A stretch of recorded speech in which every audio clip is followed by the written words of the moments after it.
दुनिया के कई ऐसे देश हैं जहां पर बहुत बड़ी संख्या में भारतीय हैं और शायद उन्हें पिछले 2-3 वर्षों में ये एहसास हो रहा है कि दुनिया के किसी भी देश में स्थिति कभी भी पलट सकती है। क्या उन्हें लौट जाना चाहिए? आज जब हम इस पॉडकास्ट को रिकॉर्ड कर रहे हैं तो आज मार्केट ओपन होते ही सेंसेक्स करीब 2300 पॉइंट गिर गया है। बहुत से लोगों के मन में अब डाउट आ रहा है कि क्या भारत का स्टॉक मार्केट इस युद्ध की स्थिति में क्या उसमें पैसा लगाना चाहिए, इन्वेस्ट करना चाहिए? देखिए, जुए में पांडव द्रौपदी तक हार गए थे और ये स्टॉक मार्केट जो है एक प्रकार से इसको जुआ ही मानता हूं। गोल्ड में पैसा लगाइए, लेकिन फिजिकल गोल्ड खरीद करके। ये जो रेट इतना बड़ा फ्लक्चुएट हुआ था, जैसे सुनामी आने से पहले समुद्र का पानी पूरा पीछे चला जाता है और एक असीम शांति दिखाई पड़ती है, वही फाइनेंशियल शांति लोगों को दिखाई पड़ रही थी सोना और चांदी बेचने में। सोना और चांदी से बहुत बड़ा अपशगुन करवाया गया। ईरान में सत्ता परिवर्तन हो चुका है। खामेनेई साहब सत्ता से ही नहीं दुनिया से भी जा चुके हैं। अमेरिका और इजराइल मिलकर ईरान पर जबरदस्त अटैक कर रहे हैं और इसका असर पूरी दुनिया में हो रहा है। करीब करीब 15 देश अब इस युद्ध में शामिल हो चुके हैं। मिडिल ईस्ट का आक्रोश है, ये यूरोप में भी ट्रिगर करेगा सिविल वॉर, और वहां का ट्रिगर जो सिविल वॉर है वही आने वाले समय में प्रॉपर वर्ल्ड वॉर का रूप ले लेगा। वॉर अभी और गहराएगा जैसा अभी रूप लेता जा रहा है, तो करेंसी तक कोलैप्स करने वाली है। अमेरिका और इजराइल का जो अटैक ईरान पर इस वक्त जारी है, ये कब तक आपको थमता हुआ नजर आता है या आपको लगता है कि 2026 में ये यूं ही जारी रहे? दुबई के रियल एस्टेट मार्केट की बहुत चर्चा होती है। भारत में भी जिनके पास पैसा है वो चाहते हैं कि दुबई के रियल एस्टेट में, दुबई में जमीनें, दुबई में फ्लैट, दुबई में मकान हम खरीदें और वो कीमत बढ़ेगी, अप्रिशिएट होगी, हम उसमें से पैसा बनाएंगे। दुबई का रियल एस्टेट अभी नीचे जाएगा। शनि का जो ग्रहण है वो पश्चिम को पूरी तरह से ग्रस्त कर रहा है। भारत से पश्चिम में जितने देश अभी आते जाएंगे वो सभी देशों में जबरदस्त ग्रहण लगने वाला है। आपने देखा होगा कि कोई नकारात्मक ऊर्जा, कोई नकारात्मक शक्ति इस पूरी दुनिया को कंट्रोल करती है। नमस्कार, मैं हूं आपके साथ विशाल कालरा और एफएम न्यूज के डिजिटल प्लेटफॉर्म पर आपका बहुत बहुत स्वागत है। चर्चा के लिए एक बार फिर से आज हमारे साथ हैं एस्ट्रोलॉजर सुमिता आचार्य महाराज। बहुत स्वागत है आपका। नमस्कार, बहुत बहुत धन्यवाद अपने शो में आमंत्रित करने के लिए विशाल जी। सुमिताचार्य जी, हमारी मुलाकात ऐसे समय में हो रही है जब आपकी प्रेडिक्शन की मिडिल ईस्ट में सत्ता परिवर्तन होगा मार्च अप्रैल के महीने में, वो बिल्कुल बात ठीक बैठी है। ईरान में सत्ता परिवर्तन हो चुका है। खामेनेई साहब सत्ता से ही नहीं दुनिया से भी जा चुके हैं। अमेरिका और इजराइल मिलकर ईरान पर जबरदस्त अटैक कर रहे हैं और इसका असर पूरी दुनिया में हो रहा है। करीब करीब 15 देश अब इस युद्ध में शामिल हो चुके हैं। आपने कहा था 2026 में आगे भी कई युद्ध हैं और वर्ल्ड वॉर की स्थिति भी बनती हुई आपको नजर आ रही थी। अब जबकि वो बात बिल्कुल ठीक बैठ चुकी है, मिडिल ईस्ट के एक देश में सत्ता परिवर्तन हो चुका है, जंग चल रही है, यहां से आगे क्या कहती है प्रेडिक्शन? इस्लामिक कंट्रीज आपस में भी लड़ रही होंगी। ये ऑलरेडी हो रहा है, अभी भी लड़ ही रहे हैं और भी ज्यादा गहराता हुआ, मतलब जुट बना बना करके आपस में भी लड़ेंगी। और यही जो आक्रोश है, यही जो आग है, वो यूरोप तक पहुंचेगा। और ये यूरोप में जब ये शुरू होगा, उसका ड्यूरेशन है 13 अगस्त 2026 से 11 सितंबर 2026 के बीच में। यही जो मिडिल ईस्ट का आक्रोश है, ये यूरोप में भी ट्रिगर करेगा सिविल वॉर। और वहां का ट्रिगर जो सिविल वॉर है वही आने वाले समय में प्रॉपर वर्ल्ड वॉर का रूप ले लेगा, जिस समय मुख्यतः देखेंगे कि घोषणा जैसी हो जाएगी कि ये वर्ल्ड वॉर है। और ये वर्ल्ड वॉर है ही। 44 देश अगर एक साथ लड़ रहे हों, एक साथ इतनी कंट्रीज लड़ रही हों, तो वो वर्ल्ड वॉर ही कहेंगे उसको। अमेरिका और इजराइल का जो अटैक ईरान पर इस वक्त जारी है, ये कब तक आपको थमता हुआ नजर आता है या आपको लगता है कि 2026 में ये यूं ही जारी रहेगा? 2026 में भी जारी रहेगा, 2031 तक जाएगा ये। 2026 अगले 4-5 साल तक ये जंग में चलती रहेगी। जी हाँ। और इसमें और देश जुड़ते चले जाएंगे। और देश जुड़ते चले जाएंगे, यही सबसे ज्यादा लोगों की चिंता ये है कि मिडिल ईस्ट के जो देश है वहां पर 90 लाख के करीब भारतीय रहते हैं जी। यूएई में बहुत बड़े पैमाने पर हैं, सऊदी में हैं, ओमान में हैं, कतर में हैं, यहाँ से नौकरी करने के लिए गए हुए हैं जी। उन लोगों के लिए क्या मैसेज है? अगर अगले 4-5 साल तक ये युद्ध ऐसा ही रहेगा तो वो 90 लाख जो भारतीय वहां पर रहते हैं उनके लिए क्या मैसेज है? क्या उन्हें लौट आना चाहिए? भारत लौटिए, यथाशीघ्र भारत लौटिए। पर 90 लाख लोगों के लिए भारत वापसी करना, और कई लोगों का काम बड़ा अच्छा चल रहा है, खूब पैसा कमा रहे हैं, वो कैसे वापस आ जाएंगे? लेकिन फिर भी अगर जब वॉर की स्थिति आएगी और वॉर अभी और गहराएगा जैसा अभी रूप लेता जा रहा है, तो करेंसी तक कोलैप्स करने वाली है। अभी मैंने पिछले बार ही पॉडकास्ट में आपको 7 कंट्रीज का लिस्ट दिया था जहां की करेंसी अभी बीच में कोलैप्स करेगी। मैंने एक डेट रेंज निकाल रखा था करेंसी कोलैप्स का, जो कंट्रीज अभी लड़ रही हैं उसमें तुर्कमेनिस्तान है, कजाकिस्तान है, उज़्बेकिस्तान है, कर्जिकिस्तान है और तिजिकिस्तान है। इन कंट्रीज में करेंसी कोलैप्स का योग है। अभी देखिए 18 अप्रैल 2026 से 16 मई 2026 के बीच में, तो इधर जब करेंसी कोलैप्स हो रहा होगा, बाकी मिडिल ईस्ट में भी फाइनेंशियल बहुत बड़ा क्राइसिस रहेगा, तो उस समय वहां रहने का कोई मतलब नहीं है। ईरान में भी बहुत बड़े से बड़े उद्योगपति रहे हैं और उन उद्योगपतियों का आपने हाल देखा अभी क्या हुआ। जैसे ही करेंसी वहां की कोलैप्स करी 0 वाला वैल्यू आया, वहां का जो नोट है, वहां का पैसा है, वो एक कागज का टुकड़ा रह गया। और बड़े से बड़े उद्योगपति अभी इस बात के बारे में सोच रहे हैं कि कोई रिलीफ व्हीकल आएगा और उनको खाना देके जाएगा। तो अगर भारत में पहले से सारी व्यवस्था है, भारत आपका अपना घर है, घर छोड़ के अभी आप बाहर रह रहे हैं, बढ़िया ये रहेगा कि आप वापस भारत आइए। और तत्काल कहते हैं कि जब चारों तरफ आंधी चलती है तो आंधी में एक वृक्ष के जैसा तन के खड़ा रहना मूर्खता है। वहां पर थोड़ा सा झुक जाना चाहिए, आंधी को निकल जाने देना चाहिए, तब जाकर के वापस आप खड़े होकर चल सकते हैं। दुबई के रियल एस्टेट मार्केट की बहुत चर्चा होती है। भारत में भी जिनके पास पैसा है वो चाहते हैं कि दुबई के रियल एस्टेट में, दुबई में ज़मीनें, दुबई में फ्लैट, दुबई में मकान हम खरीदें और वो कीमत बढ़ेगी, अप्रिशिएट होगी, हम उसमें से पैसा बनाएंगे। जी, दुबई का रियल एस्टेट यहाँ से आगे, दुबई का रियल एस्टेट अभी नीचे जाएगा। दुबई का रियल एस्टेट अभी भले लाख कहते हैं दुनिया की बहुत सेफ कंट्री है, लेकिन शनि का जो ग्रहण है वो पश्चिम को पूरी तरह से ग्रस्त कर रहा है। भारत को अगर केंद्र बिंदु माने तो भारत से पश्चिम में जितने देश अभी आते जाएंगे वो सभी देशों में जबरदस्त ग्रहण लगने वाला है। वहां का जो ग्रहण है वहां रक्तपात लाएगा, वहां का ग्रहण वहां विस्फोट लाएगा, वहां की इकोनॉमी को क्रैश करवाएगा, वहां पे अर्थव्यवस्था को क्षति देगा, वहां युद्ध करवाएगा। सारा भयंकर से भयंकर युद्ध भारत से पश्चिम की तरफ घटित होता हुआ दिखेगा। तो जितने भी पश्चिम में हैं, चाहे वो पाकिस्तान हो, चाहे अफगानिस्तान हो, चाहे सऊदी अरेबिया हो, पश्चिम का जो हिस्सा है, चाहे पश्चिमोत्तर लीजिए चाहे पश्चिम लीजिए, वो सारा हिस्सा जो है इससे प्रभावित होगा और बड़ी बुरी तरीके से प्रभावित होगा। तो इस प्रभाव में जो है इसकी नेगेटिविटी दिखाई पड़ती है, वहाँ की रियल एस्टेट कोलैप्स करती दिखाई पड़ती है। अभी यही रिकमेंडेड रहेगा कि वहाँ के रियल एस्टेट मार्केट में इन्वेस्ट ना करके सोने और चांदी में इन्वेस्ट करिएगा। सोना और चांदी से बहुत बड़ा अपशगुन करवाया गया। आपने देखा होगा कि कोई नकारात्मक ऊर्जा, कोई नकारात्मक शक्ति इस पूरी दुनिया को कंट्रोल करती है। उसको लोग दज्जाल कहते हैं, जाल कहते हैं, इस प्रकार से लोग उसको बुला रहे हैं। और वही ऐसा कहते हैं कि पूरी दुनिया के जितने बड़े से बड़े पावरफुल लोग हैं उसको वो कंट्रोल कर रहा है किसी तरीके से। और पूरी दुनिया से अपशगुन करवाने का काम उसने किया है। अपशगुन ऐसे कि नेगेटिविटी वहां नहीं प्रवेश कर सकती जहां पहले से पॉजिटिव एनर्जी हो, अंधेरा वहां नहीं प्रवेश कर सकता जहां पहले से रोशनी का पुंज जल रहा हो, जहां पहले से दीपक जल रहा हो। तो वो दीपक को बुझाने के बाद अंधेरा पहुंच सकता है। यानी कि सोना और चांदी एक बहुत ही शुभ सामान होता है जो आप अपने घर में रखते हैं। और ये सोने चांदी के प्राइस में इतना बड़ा फ्लक्चुएशन ला करके ग्लोबली लोगों के हाथों से अपशगुन करवाया गया। अपशगुन का सीधा प्रभाव उनके घरों में देखने के लिए मिलता है। लोगों के घरों में भी प्रॉब्लम आने लगी और नेशनल और इंटरनेशनल स्टेटस में देखा जाए, उस स्केल पे देखा जाए तो बहुत बड़ा बदलाव इस दुनिया में आने लग गया। आपने देखा होगा जब से लोगों ने पैनिक होकर के सोना बेचा, लोगों ने चांदी बेचा पैनिक होकर के, ये जो रेट इतना बड़ा फ्लक्चुएट हुआ था, जैसे सुनामी आने से पहले समुद्र का पानी पूरा पीछे चला जाता है और एक असीम शांति दिखाई पड़ती है, वही फाइनेंशियल शांति लोगों को दिखाई पड़ रही थी सोना और चांदी बेचने में। लोगों ने बेचा, उनके हाथ से अपशगुन हुआ और वो अपशगुन का रिजल्ट है कि पूरी दुनिया में केओस फैल गया, हर जगह केओस। और उनकी जिंदगी में भी जिन्होंने भी सोना और चांदी बेचा पैनिक होकर के, सोना चांदी बेचना बहुत बड़ा अपशगुन होता है, बेचा और उनके जिंदगी में और पूरी दुनिया में बहुत बड़ा अपशगुन घटने लगा, हर जगह युद्ध का बादल मंडराने लगा। यही आप इसको रिलेट कर सकते हैं जगन्नाथपुरी मंदिर। जगन्नाथपुरी मंदिर में जो पताका है, धर्मध्वज है, उस धर्मध्वज के चारों ओर ये ईगल उड़ता हुआ दिखाई पड़ा, बाज उड़ रहा था, चील उड़ रहा था उसके चारों तरफ, और उसी धर्मध्वज के ऊपर आग भी लग गया। ये बहुत बड़ा संकेत है कि अमेरिका का भी इसमें सर्वनाश लिखा है, क्योंकि बाज और आग कहाँ लगा? बाज पे लगा। यानी कि बाज और आग का एक सीधा संबंध है। दोनों अपशगुन वाली घटनाएं वहां पे घटी। पश्चिम की तरफ बहुत बड़ा आतंक, बहुत बड़ा आक्रोश दिखाई पड़ता है और विनाश दिखाई पड़ता है। तो इस तरह से बहुत नकारात्मक चीजें इस दुनिया में होती हुई दिखती है। ये युद्ध आप कह रहे हैं कि अमेरिका के लिए बहुत नुकसान लेकर आएगा, बहुत बड़ा नुकसान। डोनाल्ड ट्रंप के लिए? डोनाल्ड ट्रंप के लिए भी बड़ा नुकसान लेकर के आने वाला है।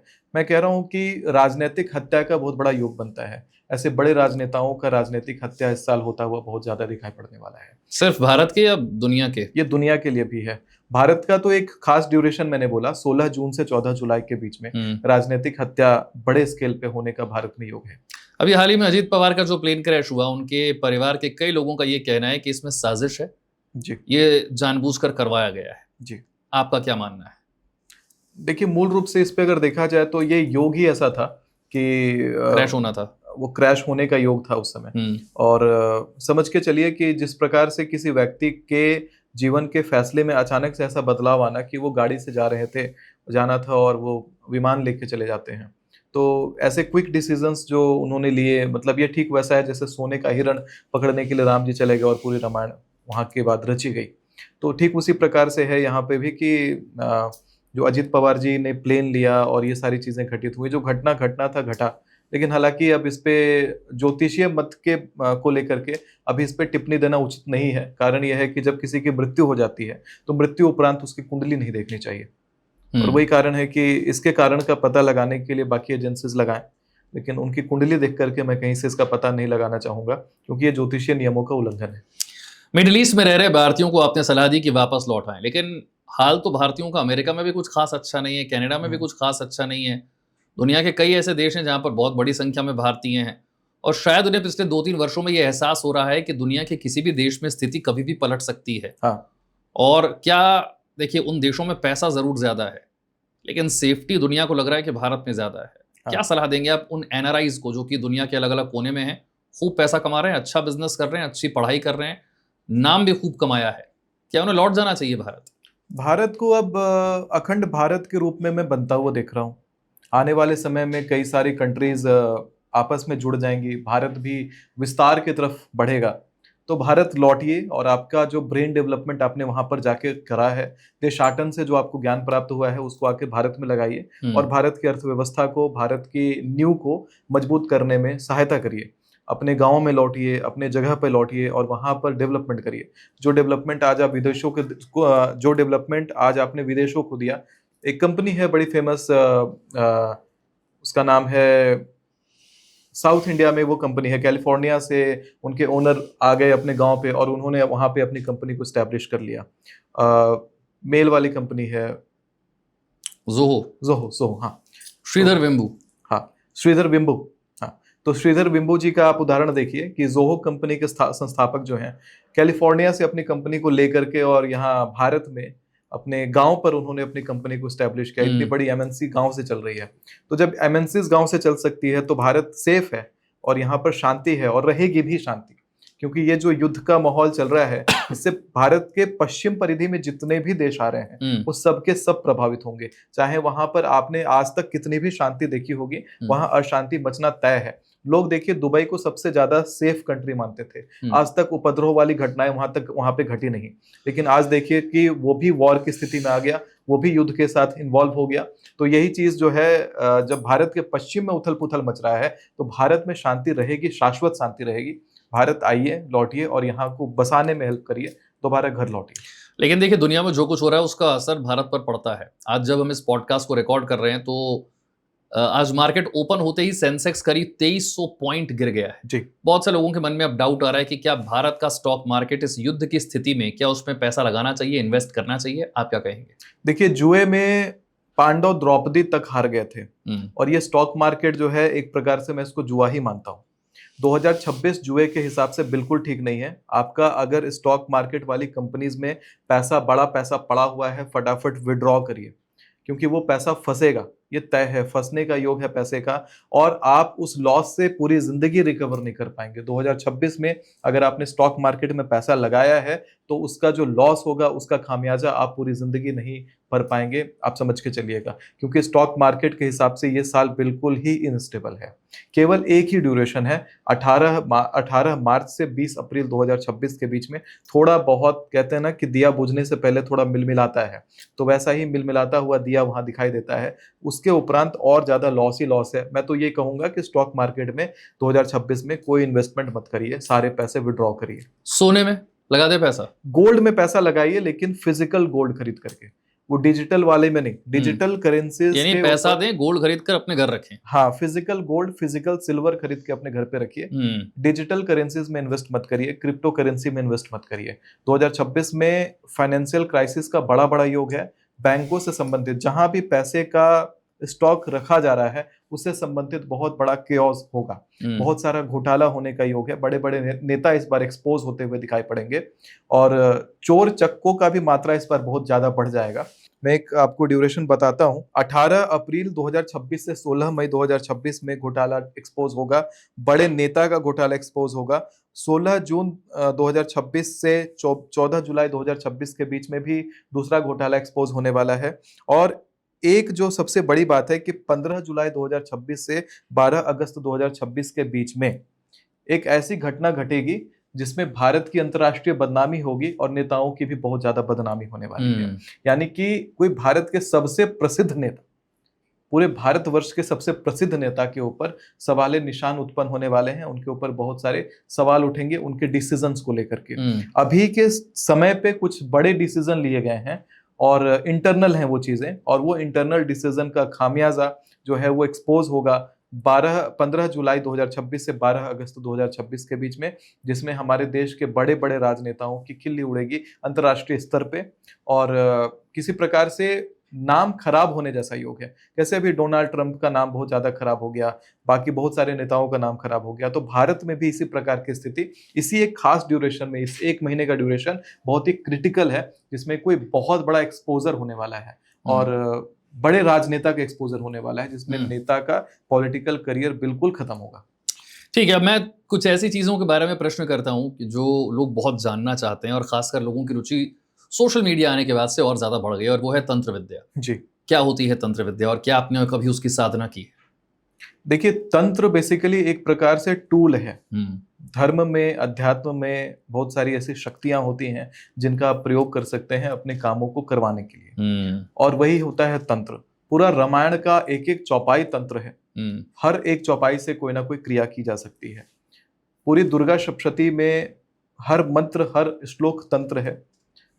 दुर्गा कवच में हर मंत्र दुर्गा कवच का एक तंत्र है। तंत्र यानी टूल।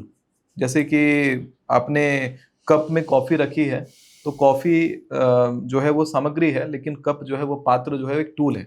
उसी प्रकार तंत्र होता है। तंत्र से क्या क्या किया जाता है, तो मूल रूप से मारण, किसी को मारने का क्रिया किया जाता है। मोहन, किसी को सम्मोहित कर सकते हैं। उच्चाटन, किसी को किसी स्थान से हटवा सकते हैं, जहां पे भी वो बैठा है उस स्थान से उसको हटवा सकते हैं, निष्कासित करवा सकते हैं। विद्वेषवन, दो लोगों को आपस में लड़वाने का काम होता है तंत्र में। और वशीकरण, वश में करने का काम होता है तंत्र में। स्तंभन, एक और क्रिया होती है, उसको कहते हैं स्तंभन। यानी कि कोई व्यक्ति आपके खिलाफ कुछ बोलना चाह रहा है, कोई काम करना चाह रहा है, आप उसको स्तंभित कर देंगे। वो ऐसी चीजों में उलझ जाता है कि आपके तरफ वो ध्यान ही नहीं दे पाएगा। उसको जैसे मान लीजिए कि कोई आपका शत्रु है, आपके ऊपर हमला करना चाहता है या आपके ऊपर किसी प्रकार का एक्शन लेना चाहता है, आपने स्तंभन क्रिया किया, स्तंभित हो गया, यानी उसको कोई ऐसा काम आ जाएगा, जब भी वो आपके बारे में चाहेगा कि चलो जा रहे हैं इसको परेशान करने, और उसके पास कोई ऐसा काम आ जाएगा कि वो आपके तरफ ध्यान ही नहीं दे पाएगा। वो स्तंभन कहते हैं उसको। सेना का भी स्तंभन किया जाता है, बड़े बड़े लोगों के समूह का भी स्तंभन किया जाता है। ये सब तंत्र है, लेकिन तंत्र क्रिया का प्रयोग नहीं करना चाहिए, जितना हो सके बचना चाहिए, क्योंकि तंत्र क्रिया करने से उसका खामियाजा बहुत बड़ा होता है। क्या आपने कभी अनुभव किया उसका? तंत्र क्रिया मैंने आज तक किसी के ऊपर प्रयोग नहीं किया, और ना मैं किसी को कहता हूं कि तंत्र का प्रयोग करें। तंत्र क्रिया में जिन तरह की शक्तियों का आवाहन होता है, वो शक्तियां कुछ ना कुछ और मांगती हैं, क्योंकि जो आपके कर्म में निहित नहीं है। मान लीजिए आपके जीवन में लिखा हुआ है कि आपको 1 लाख रुपया मिलना है, और आपने कहा कि नहीं मुझे 1 करोड़ रुपया चाहिए, तो आपके जीवन से कोई ऐसा सुख कटेगा। आपने अगर 1 करोड़ का सुख पाना चाहा है और उसके लिए तंत्र प्रयोग किया है, तो कोई एक ऐसा सुख आपके जीवन से हटेगा और वो 1 करोड़ रुपया में बदल जाएगा। यानी कि जो कहते हैं कि सुख और दुख इक्वल मात्रा में मिलता है। जितना आपने पुण्य किया है उसके हिसाब से सुख मिलेगा, जितना पाप किया है उसके हिसाब से दुख मिलेगा। तो अगर आपने आपके पुण्य के खजाने में 1 लाख का सुख लिखा था और बाकी चीजें पुण्य के खजाने से दूसरी और चीजें मिली हैं, तो उसी पुण्य के खजाने में से दूसरी चीजें कटेंगी और वो 1 लाख का सुख 1 करोड़ में बदल जाएगा। यानी पैसा कमा लेंगे लेकिन कुछ खोना पड़ेगा। हो सकता है कोई खास रिश्ता खोना पड़े, जीवन से किसी खास व्यक्ति को खोना पड़े, कोई खास एक सुख खोना पड़े, कोई खास एक मानसिक शांति, कोई खास एक स्वास्थ्य का हालत, कुछ ना कुछ खोना पड़ता है, तभी जाके आपको वो मिलता है। तंत्र और सिद्धियां एक ही बात है? तंत्र और सिद्धियां अलग अलग हैं। सिद्धियां आपको एक खास नक्षत्र में, खास मुहूर्त में कुछ क्रियाएं होती हैं जिनका प्रयोग करके आप कुछ मंत्रों को सिद्ध करते हैं। एक मंत्र को जब आप पुरस्चरण, मंत्र को पुरस्चरण कहते हैं, जब उसको आप उतनी संख्या तक जप लेते हैं जितनी संख्या के बाद उसकी शक्तियां अनलॉक हो जाती हैं। जैसे कि गायत्री मंत्र है, उसका पुरस्चरण 24 लाख का होता है। 24 लाख बार अगर आप गायत्री जप लेंगे तो आपके लिए वो मंत्र सिद्ध हो जाता है। इसी प्रकार महामृत्युंजय मंत्र होता है, उसका जो पुरस्चरण है वो 5 लाख मंत्र जाप का होता है। कहते हैं कि जब आप 1 लाख, 1.25 लाख महामृत्युंजय का जाप स्वयं कर लेते हैं तो 1.25 लाख जाप करने के बाद आपके जितने प्रारब्ध के किए हुए कर्मों के कारण आपको अभी जो कष्ट मिल रहा है या जो भी आपको दुख मिल रहा है वो कट जाता है। प्रारब्ध का सारा दुख कट जाएगा, तो जीवन में दुख नहीं रहेगा। कहते हैं कि जब आप 2.5 लाख महामृत्युंजय का जाप कर लेते हैं तो उसके बाद आपके जीवन में जो चाहेंगे वस्तु, काम्य वस्तु आपको प्राप्त हो जाएगी। आप 3.25 लाख जब महामृत्युंजय का जाप कर लेते हैं तो शंकर जी का सपने में दर्शन प्राप्त होने लगता है नित्य। जब आप 4.25 लाख महामृत्युंजय का जाप कर लेते हैं तो शंकर जी की शक्ति का आसपास अनुभव कर पाएंगे। हर बार लगेगा कि शंकर जी आपके साथ ही हैं, जो कहेंगे वो काम आपका होता जाएगा।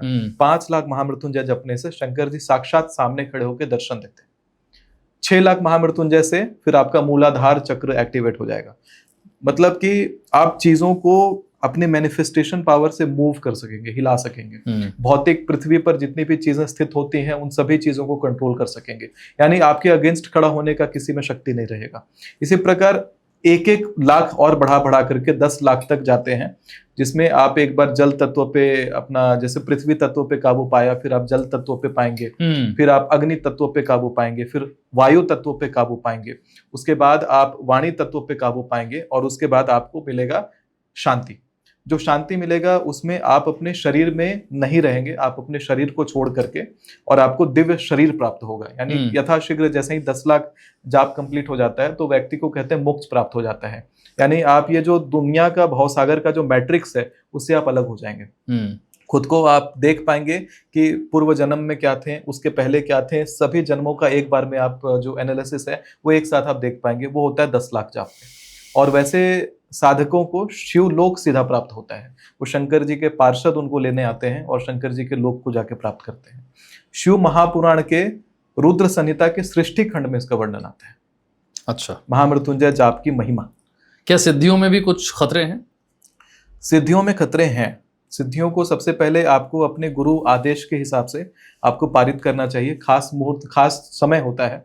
मैं कुछ सिद्धियों को करने का विधा बता दूंगा यहाँ पे, लेकिन उसको भी करने से पहले आपको अपने गुरु से आज्ञा लेनी पड़ती है, गुरु से उसका मंत्र आपको प्राप्त करना पड़ता है। जैसे उदाहरण के रूप में अगर आप चाहते हैं कि आप कोई ऐसी सिद्धि प्राप्त करें जिससे आपके कहने मात्र से वशीकरण हो, आपके कहने मात्र से सम्मोहन हो, मतलब तंत्र के जो 6 अभिचार हैं वो आपके कहने मात्र से होने लग जाएं, तो उस सिद्धि को प्राप्त करने के लिए दुर्गा जी का कीलक मंत्र होता है। कीलक मंत्र, कीलक स्तोत्र होता है। तो जो कीलक स्तोत्र है उसका रात्रि काल में तुरिया संध्या में पाठ करना चाहिए, और वो पाठ करना है 1000 बार 1 साल तक लगातार। मतलब 1 साल में, मतलब प्रतिदिन 3 बार आप उसका पाठ करेंगे।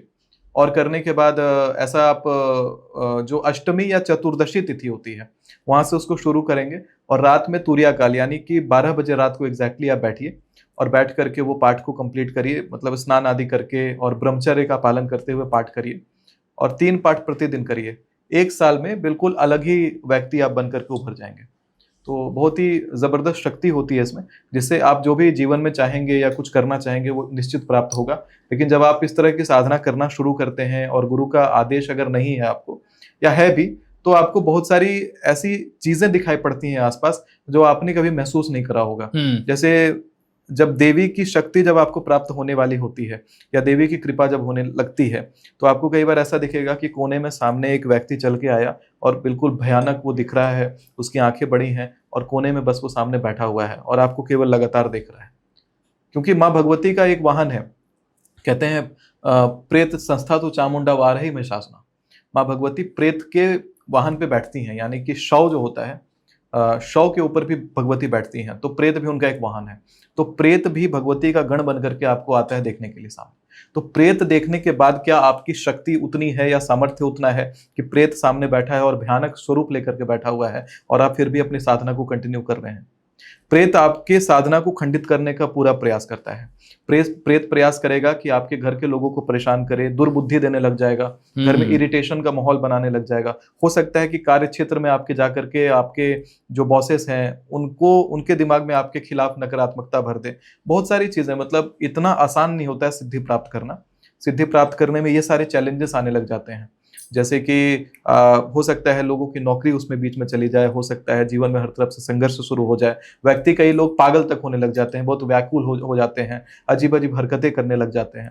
तो ये सारी चीजें होती हैं जिसमें कि भगवती आपको टेस्ट करती हैं। जब ये टेस्ट कंप्लीट होता है तब मिलता है कुछ अलग सा सुगंध। यानी भगवती का जब दर्शन प्राप्त होना होता है तो पहले आपको बहुत ही अच्छा सा सुगंध महसूस होगा, और वो सुगंध आने के बाद फिर ऐसा लगेगा कि आसपास में प्रकाश ज़्यादा बढ़ गया है।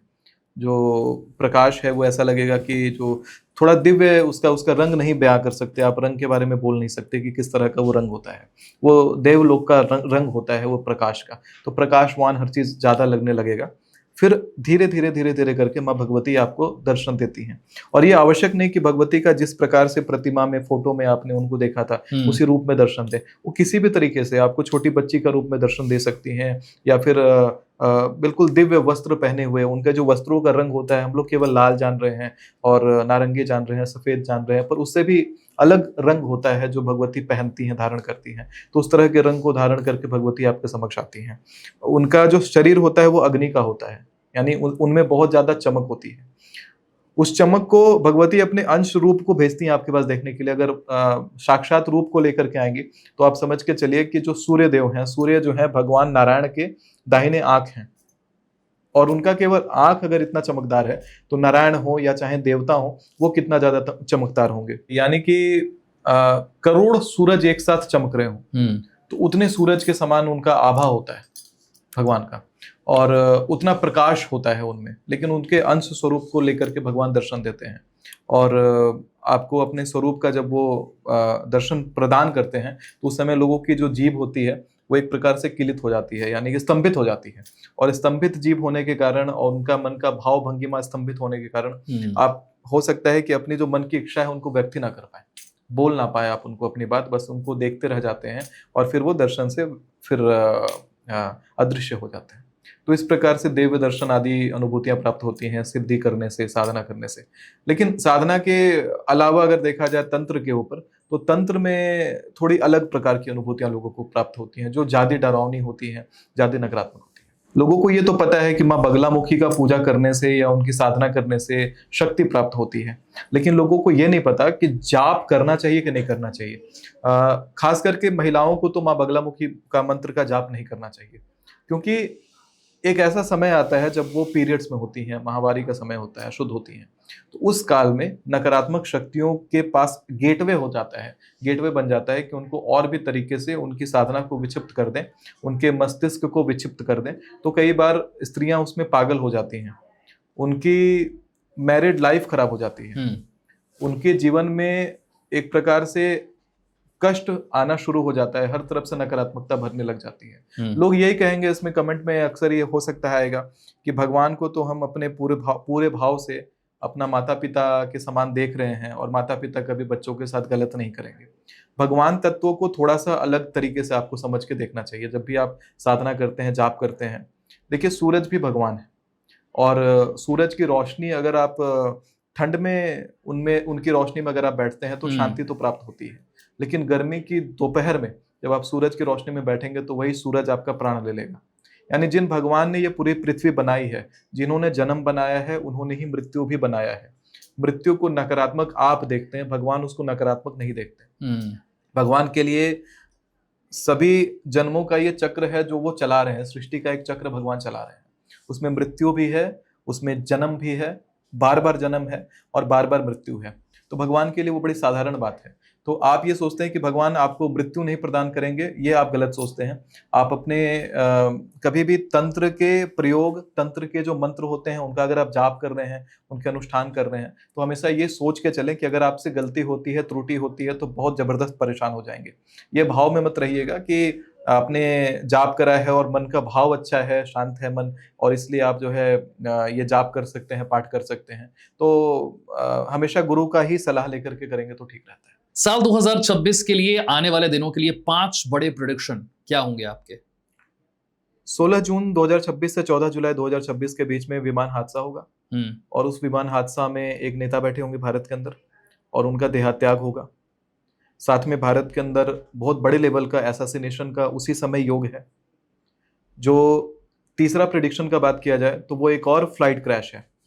वो है 11 अक्टूबर से लेकर के 9 नवंबर 2026। इस बीच में लोगों को अपनी अपनी प्लेन टिकटें कैंसिल करनी है। उस बीच मल्टीपल प्लेन क्रैशेस का योग आता है। और जहां तक विश्व युद्ध का बात है तो ये विश्व युद्ध की शुरुआत है 2026 में, और ये विश्व युद्ध अमेरिका के लिए बहुत बड़ा हार रहने वाला है। और अमेरिका के जो ओवर पावर या सुपर पावर बनने का सपना था, उसके ऊपर एक बड़ा कलंक लगेगा। ये एक भविष्यवाणी है। और साथ में इस बार आप देखेंगे 18 अप्रैल 2026 से 16 मई 2026 के बीच में पाकिस्तान भी इसी जो व्यापक युद्ध है जिसमें 44 देश लड़ रहे हैं, उसका हिस्सा बन जाएगा। पाकिस्तान भी उस युद्ध में डायरेक्टली पार्टिसिपेट करने वाला है। और 2026 में क्या बड़ी घटना आपको नजर आती है? प्लेन क्रैश हो गया भारत के लिए, आपने बता दिया कि किसी नेता के लिए अहित होता हुआ आपको नजर आ रहा है। हाँ। दुनिया के लिए आपने कह दिया कि अमेरिका के लिए मुश्किल समय है और 5 वर्ष तक अभी ये युद्ध आगे जारी रह सकता है। जी, एक बहुत बड़ा प्रेडिक्शन है कि 18 अप्रैल 2026 से 16 मई 2026 के बीच में चाइना रशिया वाला जो प्रांत है वहां पर बहुत बड़ा विस्फोट दिखाई पड़ रहा है। उस विस्फोट में बहुत ज्यादा मात्रा में आदमी जो है मारे जाएंगे, और उसी अवधि में वहां पे भूकंप भी है। यानी विस्फोट भी है बहुत बड़ा और वहां भूकंप भी है बहुत बड़ा। तो एक प्रकार से बहुत बड़ा क्षति का योग आता है उस वाले प्रांत में, चाइना रशिया मंगोलिया का, 18 अप्रैल 2026 से 16 मई 2026 के बीच में। मैंने आपसे पहले भी ये प्रश्न किया था, अभी मुक्तेश्वरानंद जिनकी गिरफ्तारी की चर्चा बहुत ज्यादा हो रही है, क्या आपको लगता है कि उनकी गिरफ्तारी होगी, और अगर हुई तो उसका प्रभाव देश की राजनीति पर क्या होगा? जेल जाने का पूर्ण योग है, और यही जो ड्यूरेशन है 18 अप्रैल से 16 मई 2026, इस बीच में जेल जाने का योग ज्यादा प्रबल बनता है। इसी समय जेल का तांडव होने का योग है। जेल में मानवाधिकार नियमों के उल्लंघन का योग है, जिसको लेकर के, जेल से संबंधित बातों को लेकर के लोग सड़कों पे दिखाई देंगे और बहुत भारी मात्रा में हिंसा होता हुआ दिखाई पड़ता है। यानी अविमुक्तेश्वरानंद जी का जेल जाना बहुत बड़े हिंसे को बुलावा देता है। ठीक है, भारत के विश्वगुरु बनने के लिए आपको लगता है कि हम सही रास्ते पर हैं, या भारत के लिए भी समस्याएं बहुत ज्यादा हैं? भारत को विश्वगुरु बनने के लिए भारत को अखंड भारत बनना पड़ेगा, और अखंड भारत भारत बनेगा जब भारत में राजतंत्र आएगा। और भारत में राजतंत्र आने के कगार पे है।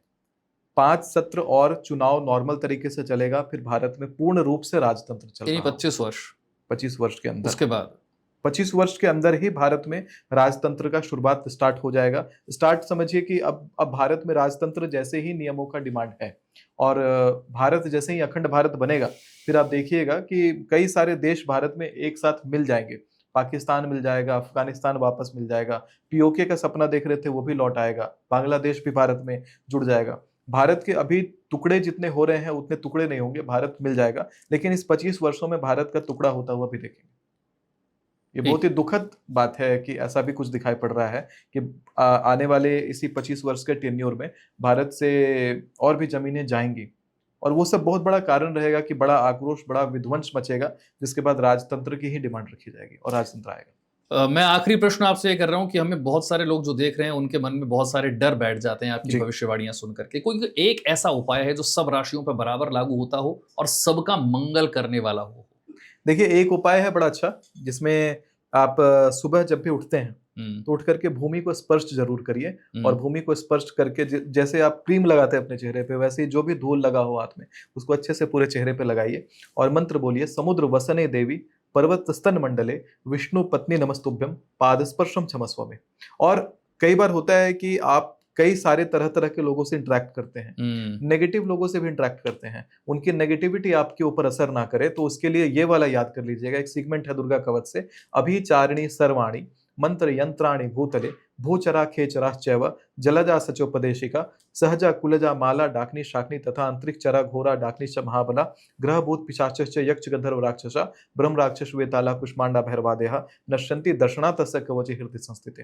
तो चाहे जो भी शक्ति उसके साथ चल रही होगी, उन सभी शक्तियों का यहाँ पे नाम ले लिया गया, जितनी नेगेटिव ऊर्जाएं होती हैं उनका नाम ले लिया गया, और देवी की आराधना करने मात्र से वो सभी शक्तियां नष्ट हो जाती हैं। तो ये सुनने में एक पैराग्राफ जैसा लगा होगा, पर ये वाला सीगमेंट अगर आप याद कर लेते हैं तो किसी भी प्रकार का नजर दोष या नेगेटिविटी आप पर असर नहीं कर सकती। दिन में एक बार अपने आप को अग्नि स्नान जरूर दे दें, कोई माचिस ही हो शायद आपके पास, या आग कपूर में जला करके, कपूर जला करके दिए में, और अपने चारों तरफ अग्नि को घुमाएं और घुमा करके यही अभिचारिणी सर्वाणी ये वाला जो मंत्र है इसको बोलिए और प्रतिदिन इसको करिए। आप देखेंगे कि किसी भी प्रकार की नेगेटिविटी कोई तंत्र करना चाह रहा होगा, कुछ भी करना चाह रहा होगा, सब कट जाएगा, आप सब तरीके से मुक्त रहेंगे।